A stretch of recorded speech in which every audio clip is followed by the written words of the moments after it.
নমস্কার, welcome to our YouTube channel RS Sport 3।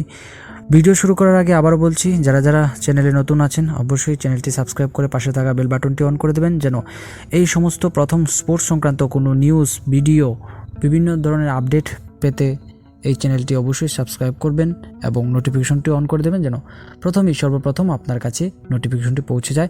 এবং ভিডিওটি যদি ভালো লাগে একটু বিন্দুমাত্র লাইক করতে ভুলবেন না এবং কমেন্ট তো অবশ্যই করবেন। তাহলে চলুন আমরা শুরু করছি আজকের ভিডিও। আইপিএল হিস্ট্রিতে সব থেকে বেশি দামি ক্রিকেটার এর ইতিহাস তো আপনারা কম বেশি জানেন। হ্যাঁ, 2023-এর যে নিলাম হয়েছে, অর্থাৎ 24-এর যে আইপিএলের জন্য 23-এ নিলাম হয়েছিল দুবাইতে, সেখানে আপনারা দেখতে পেয়েছেন আইপিএল হিস্ট্রিতে সব থেকে বেশি দামি ক্রিকেটার কিন্তু বেরিয়ে এসছে। হ্যাঁ, প্রথমেই কিন্তু সব থেকে দামি ক্রিকেটার হিসেবে যিনি নির্বাচিত হয়েছিলেন প্যাট কামিন্স, অর্থাৎ অস্ট্রেলিয়ান ক্রিকেট বিশ্বকাপ জয়ী সেই তারকা ডানহাতি পেসার, তাকে কিন্তু প্রথম ঐতিহাসিক আইপিএল এর ইতিহাসে প্রথম 20 কোটি রুপি ছোঁয়ার যে বাইরে তিনি গণ্ডিটি স্পর্শ করে অতিক্রম করেছিলেন।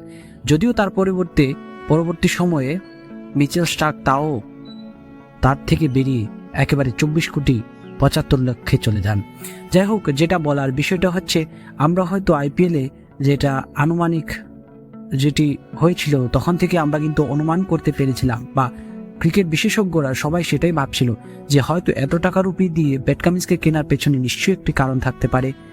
একটি কারণ, সেটি হলো একমাত্র ক্যাপ্টেন বা অধিনায়কত্ব করা। তাছাড়া এত বড় দামে তাকে কেনার কোনো কথা বা ভাবনা তো থাকার কোনো কথা নয়, কারণ অন্যান্য যে ক্রিকেটার রয়েছে তার থেকেও প্যাট কামিন্স এত দামে কিনেছেন।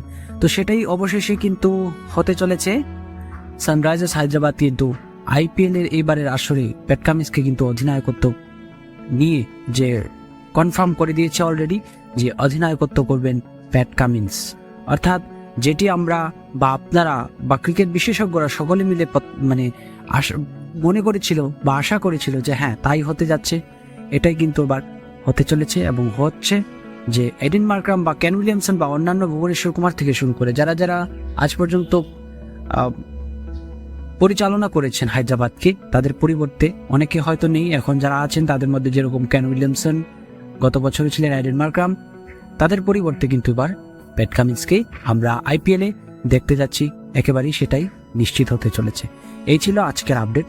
তো বন্ধুরা, ভিডিওটি যদি ভালো লাগে অবশ্যই লাইক করবেন, শেয়ার করবেন এবং ওই রকম নিত্য নতুন আপডেট, খবর এবং স্পোর্টস সংক্রান্ত বিভিন্ন ধরনের হিস্ট্রি জানার জন্য চ্যানেলটি সাবস্ক্রাইব করে পাশে থাকা বেল বাটনটি অন করে দেবেন, যেন আমরা সর্বপ্রথম আপলোড করা কোনো ভিডিও আপনাদের কাছে সবার আগে, সবার প্রথম চলে যায়।